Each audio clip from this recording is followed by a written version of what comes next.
I mean, you've all heard it on countless tracks. It's like the first basic, simple way to get from the break to the drop.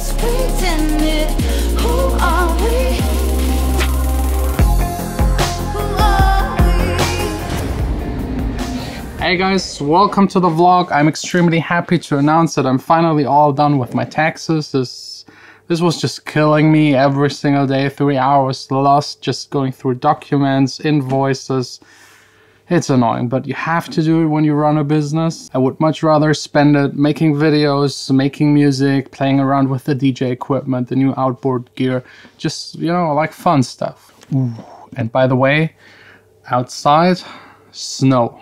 It's so beautiful. I don't know, it's just the best. Snow outside, making music inside, nice warm cozy gear, big speakers. It's good. Now it's really time to just continue working on my stay follow-up, the one that doesn't have a name yet, the one that I recorded with Gavin Beach down below in the B studio. The song is already far enough to work on some more detailed stuff, like the rough mixing is done. I got all of the elements in there that I need, the vocals are edited. So it's really all about getting the transitions right from one part of the song to another. Most important, of course, build-ups, in particular the one right before the drop. That's like your key point in the song, you have to nail it. And I wanted to share a couple of tips, tricks, how to actually get these points right and how to make them actually hit really hard. There's one thing you need to understand first, like the contrast, how you play with the contrast in a song. With that I mean like the difference between the quiet part, which is usually the break, where it's like calm and relaxed and less elements and less bass, and then the drop, where it's quite the opposite. A lot of bass, it's hectic, it's fast, it's just a fat sound, a new sound introduced, a saw bass that's just like very edgy and makes you dance, makes you move. This is really important in electronic dance music. The most important point in the song. If you get that right, everything else is really easy. We will specifically concentrate today on like the build-up section. So one of the easiest things you could do is just using a white noise. This is generated, it's that simple. You can either use a sample that is just a white noise, or you can generate it in Logic. I usually use the ESP for that. That is a very simple Logic plugin, really just generating some noise. Just turn the noise up, everything else down, hit a note. Let's get rid of the reverb and open up the frequency.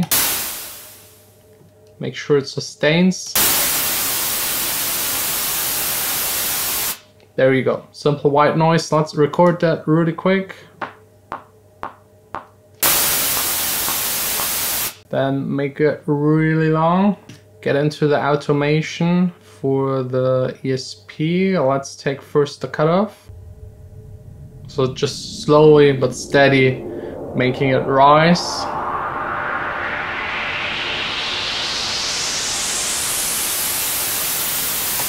I mean, you've all heard it on countless tracks. It's like the first basic, simple way to get from the break to the drop. Then to make it fancy, what I personally love to do is, yeah, of course, first EQing, getting rid of the low end, because we don't need that. Again, it's all about contrast.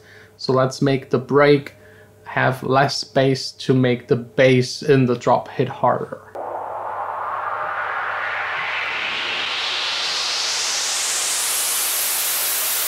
I'm cutting it quite high here at 510 Hertz, getting rid of everything below it. And then, yeah, fancy. I usually have on a bus my chorus set up. It's also just the Logic chorus to make the white noise really wide.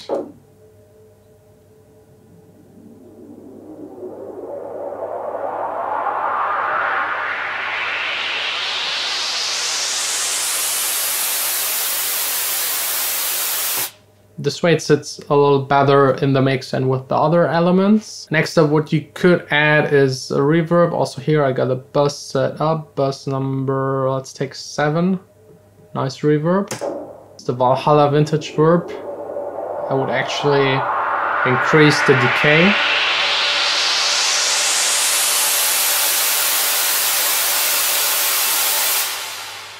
And this also gives you a tail at the end. So when your track hits again, the drop hits again, it's not cut off. This might be a fact you want to go for. You could also introduce one bar in between of silence, so you have just like the reverb fading slowly to silent and then the drop hitting. You could also put a crash on top and then have the reverb and the crash on the first beat of the drop, just to make it interesting. There are millions of ways to do it. You could also like crazy automate the cutoff, opening and closing, but steady overall, just like opening up. And then actually one of my favorite plugins to just go crazy and see what happens, by Sugar Bytes Tornado. If you're interested, I will link it down below, first link in the description. It's like really, you just turn a couple of knobs, it's doing crazy things. It's also really great for like chopping vocals in a random way, doing remixes. It's really creative. You just have to play a little bit around with it, and whenever you hear something that sounds good, you need to record it, cut it out of there. But those are things that would be otherwise almost impossible to get or would take a whole lot of work, and it's really great for live. So if you want to do a live DJ setup and use the plugin, those 8 knobs, they do a ton of stuff. So let's just pick a preset, the Slice Arranger.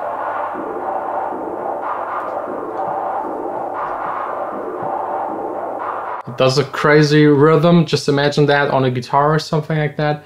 Then there's also the Spectralizer, for example.